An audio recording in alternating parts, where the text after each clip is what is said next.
পুরভোটের আগে কলকাতা পুরসভায় ওয়ার্ড পুনর্বিন্যাসের প্রক্রিয়া শুরু হয়েছে। তার জেরেই এবার বদল আসতে চলেছে পুর প্রশাসনের সম্পত্তি কর ব্যবস্থাপনাতেও।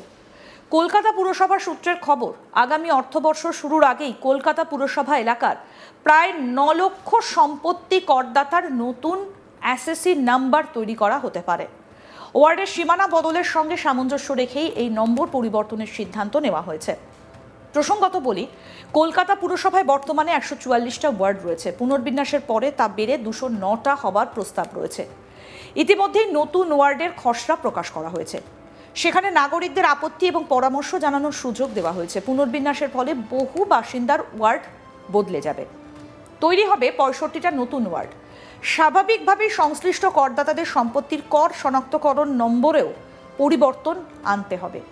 পুরসভা সূত্রে জানা গিয়েছে, ভোটের প্রক্রিয়া শেষ হবার পরই অ্যাসেসি নাম্বার পরিবর্তনের কাজ শুরু করতে পারে সম্পত্তি কর মূল্যায়ন বিভাগ।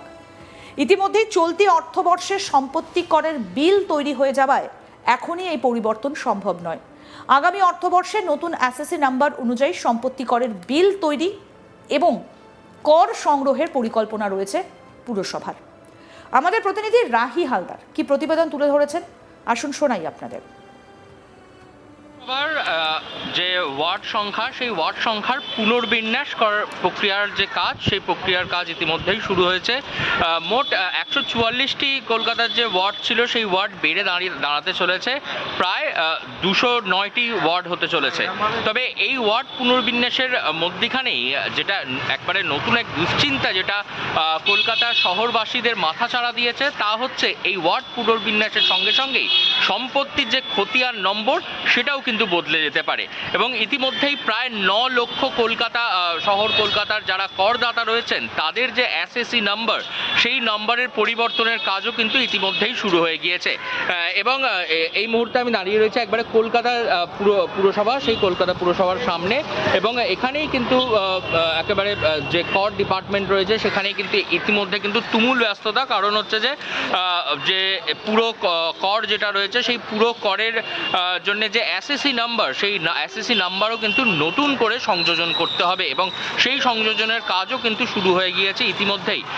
এবং যে ওয়ার্ডের যে পুনর্বিন্যাস, সেই পুনর্বিন্যাসের কাজও কিন্তু চলছে। 144টি ওয়ার্ড থেকে বেড়ে সেটি 209টি ওয়ার্ডে পরিবর্তিত হবে। এবং বিভিন্ন জায়গায় যেমনটা একেবারে পুর নগর উন্নয়ন মন্ত্রী অগ্নিমিত্রা পাল তিনি জানিয়েছিলেন যে ওয়ার্ড পুনর্বিন্যাস হওয়ার ফলে সাধারণ মানুষের যে নাগরিক সুবিধা, সেই নাগরিক সুবিধাগুলি বৃদ্ধি পাবে। এবং বিভিন্ন ওয়ার্ড পিছু কিছু ক্ষেত্রে শহর কলকাতায় দেখা গিয়েছিল যে কোনো ওয়ার্ডের ভোটার সংখ্যা অনেক বেশি এবং কোনো ওয়ার্ডের ভোটার সংখ্যা অনেক কম। সেক্ষেত্রে দাঁড়িয়ে ওয়ার্ড পুনর্বিন্যাস হওয়াতে কিন্তু একটা সামঞ্জস্য বজায় হবে এবং এই সামঞ্জস্য বজায় করার জন্যই কিন্তু এই ওয়ার্ডগুলিকে পুনর্বিন্যাস করার যে প্রক্রিয়া, সেই প্রক্রিয়া শুরু হয়েছে। তবে ওয়ার্ড পুনর্বিন্যাসের করণের সঙ্গে সঙ্গেই যারা স্থানীয় মানুষ রয়েছেন তাদের মধ্যে, যারা করদাতা, কলকাতা পুরসভায় যারা কর দেন, তাদের মধ্যে কিন্তু একটা নতুন দুশ্চিন্তা মাথা ছাড়া দিয়েছে।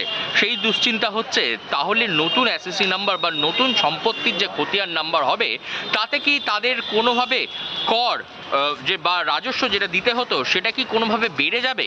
এই নিয়ে কিন্তু একটা দুশ্চিন্তা ইতিমধ্যেই মাথাচাড়া দিয়েছে যারা কলকাতা বাসিন্দা রয়েছেন, কলকাতার করদাতা রয়েছেন তাদের মধ্যে। তবে এই নিয়ে কিন্তু এখনো পর্যন্ত স্পষ্ট কোনো উত্তর কলকাতা পুরসভার তরফ থেকে কিন্তু এখনো মেলেনি। কারণ এখনো পর্যন্ত যেটা সূত্র মারফত জানা যাচ্ছে যে এই যে ওয়ার্ড পুনর্বিন্যাসকরণের কাজ সেটা চলছে সেভাবেই। এই পুরো সামনেই কিন্তু একেবারে মাস কয়েকের মধ্যে, নভেম্বর থেকে ডিসেম্বরের মধ্যে কিন্তু আবারও পুরসভার নির্বাচন, সেই নির্বাচন হতে পারে। এবং তার আগেই কিন্তু এই অ্যাসেসি নাম্বার, 9 লক্ষ মানুষের সম্পত্তির যে খতিয়ান, সেই খতিয়ান কিন্তু একেবারে খতিয়ান নাম্বার, সেটা কিন্তু ইতিমধ্যেই তৈরি করার কাজ, সেই কাজও শুরু হয়ে গিয়েছে। তবে করদাতাদের করের অঙ্ক বাড়বে কিনা সেই নিয়ে কিন্তু এখনো পর্যন্ত স্পষ্টত সেইভাবে কিছু জানানো হয়নি। তবে যেটা জানা যাচ্ছে যে এখন পর্যন্ত যে অ্যাসেসি নাম্বার তৈরির কাজ, সেই অ্যাসেসি নাম্বার তৈরির কাজ চলছে। একটা বৃহৎ অঙ্কের অ্যাসেসি নাম্বার তৈরি সেটা কিন্তু করতে হবে। এই বিষয়ে কলকাতা পুরসভার প্রাক্তন মেয়র তথা ঋতব্রতপন্থী তৃণমূল বিধায়ক ফিরহাদ হাকিম বলেন, এখানে যাতে কোনো সাম্প্রদায়িক রাজনৈতিক দিক না দেখা হয়, এটা সার্বিকভাবে দেখা উচিত। এটাই সরকারের কর্তব্য। এটা আরেকবার মনে করিয়ে দিচ্ছি, তিনি বলেন ওয়ার্ড সংখ্যা বেড়ে যাক, কোনো আপত্তি নেই, কিন্তু বাউন্ডারি এবং জনসংখ্যা এটা নিয়ে যদি নির্বাচন কমিশন বিচার করে, সেগুলো নিয়ে যদি তাদের ডাকে, সেগুলো যদি বিবেচনা করে, তাহলে সমস্যা থাকবে না, নইলে সমস্যা থাকবে। এই বিষয়ে তার নিজের নির্বাচনী এলাকা নিয়ে ইতিমধ্যেই নথি জমা দিয়েছেন বলে জানিয়েছেন ফিরহাদ হাকিম। কি বলেছেন শুনব। গভর্নমেন্ট হলো for the people, by the people.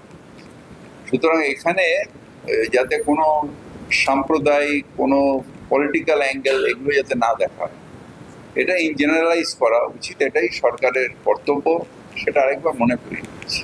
আগে ওয়ার্ড সংখ্যা বেড়ে গেল, তারপরে জনশুনানি, তারপরে সংসদীয় বৈঠক, ফলে তার কি কোনো গুরুত্ব থাকবে? আগে তো ওয়ার্ড সংখ্যা বেড়ে গেল, প্লট সংখ্যা বেড়ে যাক, কিন্তু বাউন্ডারি এবং পপুলেশন, এটা নির্বাচন কমিশন আমাদের ক্লেমস অ্যান্ড অবজেকশন তার উপরে যদি বিচার করে, এবং সেটা নিয়ে আমি অলরেডি জমা দিয়েছি, আমার এলাকাগুলো জমা দিয়েছি। এগুলো নিয়ে যখন আমাদের ডাকবে, তখন যদি সেগুলো আন্ডার কনসিডারেশন করে, তাহলে সমস্যা থাকবে না, নাহলে সমস্যা থাকবে। আগে শুনানি করে